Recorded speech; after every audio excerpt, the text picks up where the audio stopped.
পৃথিবীতে এই পর্যন্ত কত কিছুই না ঘটে গেছে। মানুষ গুহা থেকে চাঁদে চলে গেছে। যেখানে মানুষ গরম থেকে বাঁচার জন্য কোনো গাছের নিচে অথবা নদীর পাড়ে চলে যেত, এখন ওসবের প্রয়োজন হয় না। বাসায় এসি লাগিয়ে মানুষ নিজেকে গরম থেকে বাঁচায়। পরিবেশের সাথে সাথে অনেক কিছুই বদলে গেছে। মানুষের খাদ্যাভ্যাস থেকে শুরু করে বিনোদন পর্যন্ত সবকিছু এখন ঘরে বসে মানুষ করতে পারছে। সবকিছুই সহজ হয়ে গেছে, পরিবর্তন হয়ে গেছে। কিন্তু পরিবর্তন হয়নি গরিবরা। পৃথিবীর সবকিছু আপডেট হয়ে গেলেও গরিবরা গরিবই থেকে গেছে।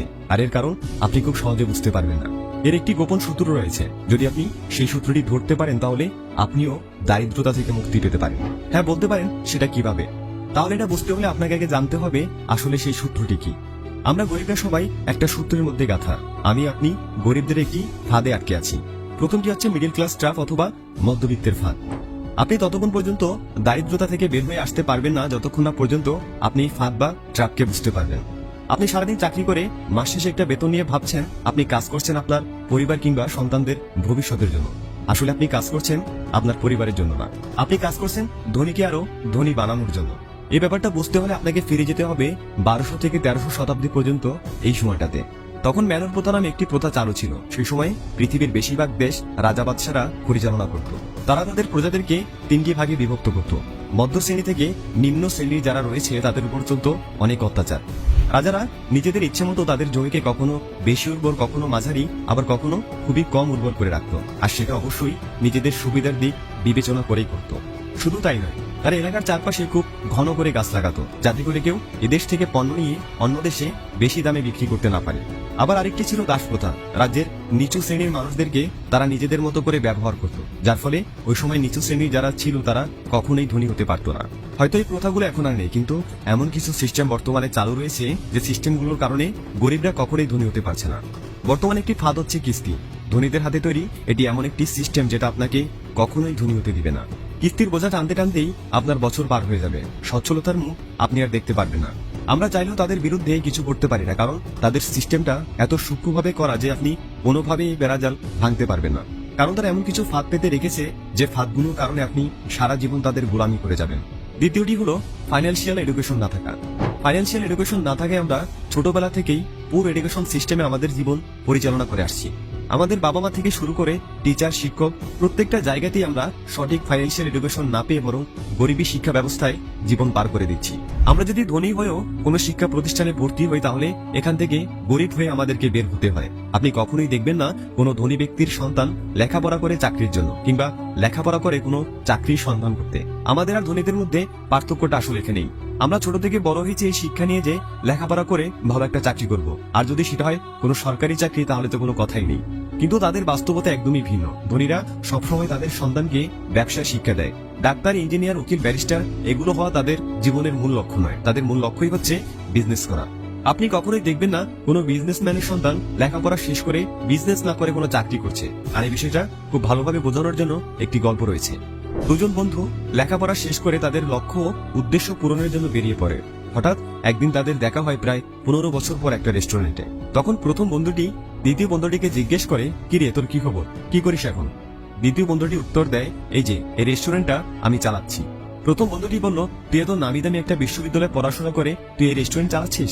আমাকে দেখ, আমি একটা মাল্টিন্যাশনাল কোম্পানিতে জব করি, আমার বেতন মাসে 1.5 লক্ষ টাকা, আর তুই কিনা রেস্টুরেন্ট চালাচ্ছিস, তা কত ইনকাম করছিস তুই? দ্বিতীয় বন্ধুটি বলল, আমার এই রেস্টুরেন্টে 12 জন কর্মচারী কাজ করে, আমি তাদের সবাইকে 2 লক্ষ টাকা বেতন দিই, আমার এরকম আরো 5টা রেস্টুরেন্ট রয়েছে। এখন তুই চিন্তা করে দেখ আমার ইনকাম কত। তুই সারাদিন খাটাখাটনি করিস তোর বসের সন্তানদের ধনী বানানোর জন্য, আর আমি খাটাখাটনি করি আমার সন্তানদের ধনী বানানোর জন্য। তুই মারা গেলে তোর জায়গা আরেকজন এসে দখল নেবে, তোর সন্তান কখনোই পাবে না। আর আমি মারা গেলে আমার এই বিজনেস আমার সন্তান দেখবে, সন্তান মারা গেলে তার সন্তান দেখবে। তাহলে সমস্যা আসলে আমাদের শিক্ষা ব্যবস্থা। আমরা ছোটবেলা থেকেই যে গরিবী শিক্ষা ব্যবস্থা নিয়ে বড় হচ্ছি, এটাই আমাদের সবচেয়ে বড় বাধা। আসলে ধনীরা চায় না যে আমরা আমাদের শিক্ষা ব্যবস্থাটাকে উন্নত করি। ছোটবেলা থেকে আমরা ফাইন্যান্সিয়াল এডুকেশন শিক্ষা নিয়ে বড় হই, কারণ এমন করলে ধনীরা খুব তাড়াতাড়ি আর বড়লোক হতে পারবে না, তাদের আশা নষ্ট হয়ে যাবে। দেখা যাচ্ছে আপনি লেখাপড়া শেষ করে একটা চাকরির জন্য ঘোরাঘুরি করছেন, কোনো চাকরি দেখা তো পেলেনই না, উল্টো যে কয়েকটা পদ খালি আছে সেখানে আবার গুনতে হচ্ছে ঘুষের টাকা, তাও আবার মাসে 15 থেকে 20,000 টাকা বেতন। তার মানে হচ্ছে আপনি এত কষ্ট করে পড়াশোনা করে আপনার জীবন বিলিয়ে দিয়ে এই পর্যন্ত আসলেন শুধুমাত্র 20,000 টাকার বেতনের চাকরি করার জন্য। এই টাকা দিয়ে আপনার পরিবারের জন্য বাজার খরচ, ওষুধপত্র, পড়াশোনা খরচ আর সবশেষে কিস্তি দিতেই চলে যাবে। আপনি ভবিষ্যতের জন্য আর জমাতে পারবেন না। 3 নম্বরটি হচ্ছে এমন একটি ট্র্যাপ বা ফাঁদ যার জন্য ধনীরা ধনী হচ্ছে আর গরিবরা গরিব থেকে যাচ্ছে। আসলে আমরা মনে করি ধনীরা সারাদিন টাকা ইনকাম করার জন্য ছুটে বেড়ায়। আসলে ধনীরা কখনো টাকার পেছনে ছুটে না, তারা ছোটে অ্যাসেটের পেছনে, আর আমরা ছুটি টাকার পেছনে। একটু বুঝিয়ে বলছি, আমরা টাকার পেছনে ছুটি বলে যে কোনো অফার পেলে আমরা তো লুফে নেই, হোক সেটা চাকরি কিংবা বিজনেস। আসলে টাকা কখনো টাকা দেয় না, যে জিনিসটা টাকা দেয় সেই জিনিসটাকে আমাদের কাছে হাইড করে রাখা হয়েছে।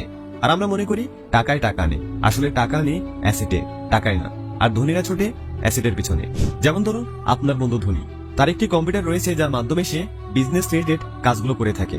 এখন ওই একটা কম্পিউটার থেকে যদি মাসে 50,000 টাকা ইনকাম করে থাকে, তাহলে আরেকটা কম্পিউটার হলে সে মাসে আরেকটু বেশি ইনকাম করবে। এই যে সে আরেকটা কম্পিউটার বানালো, এটাই হলো অ্যাসেট। যেমন দুজন বন্ধু বড়শি দিয়ে নদীতে মাছ ধরতে গেল, সারাদিন মাছ ধরে তারা 100 টাকা করে ইনকাম করলো। প্রথম বন্ধু 100 টাকা দিয়ে বাজার করে পরিবারের জন্য নিয়ে গেল, এবং দ্বিতীয় বন্ধু সে 100 টাকা দিয়ে বাজার না করে আরেকটি বড়শি কিনে পরের দিন নদীতে মাছ ধরতে চলে গেল। তাহলে মূল কথা হচ্ছে এই পুরো এডুকেশন সিস্টেম বা গরিবী শিক্ষা ব্যবস্থা থেকে আপনাকে বেরিয়ে আসতে হবে। ফাইন্যান্সিয়াল এডুকেশন শিক্ষা ব্যবস্থা নিজে গ্রহণ করতে হবে এবং সন্তানদেরকেও শিখাতে হবে। বিজনেস করতে হবে টাকা ইনকামের জন্য নয়, অ্যাসেটের জন্য। আপনি যে কাজই করেন না কেন, আপনার সেই কাজটা যেন হয় আপনার অ্যাসেট বা সম্পদটা বৃদ্ধি করার জন্য। তাহলে আপনি ধনীদের ফাঁদ থেকে বেরিয়ে আসতে পারবেন, বুঝতে পারবেন তাদের ফাঁদগুলো। আর আপনি যদি একবার তাদের এই ফাঁদগুলো থেকে বেরিয়ে আসতে পারেন, তাহলে আপনিও তাদের মতো ধনী হতে পারবেন। তাই সফল হওয়ার ইচ্ছা রাখার পাশাপাশি সঠিক রাস্তায় আপনাকে হাঁটতে হবে, তাহলেই আপনি সফলতার দেখা পাবেন। তা না হলে আপনি যতই চেষ্টা করেন না কেন আজীবন গরিবই থেকে যাবেন। যে 3টা পয়েন্টের কথা বললাম, আপনি তা বুঝে নিজের জীবনে তা প্রয়োগ করুন। আশা করি আপনিও সফল হবেন।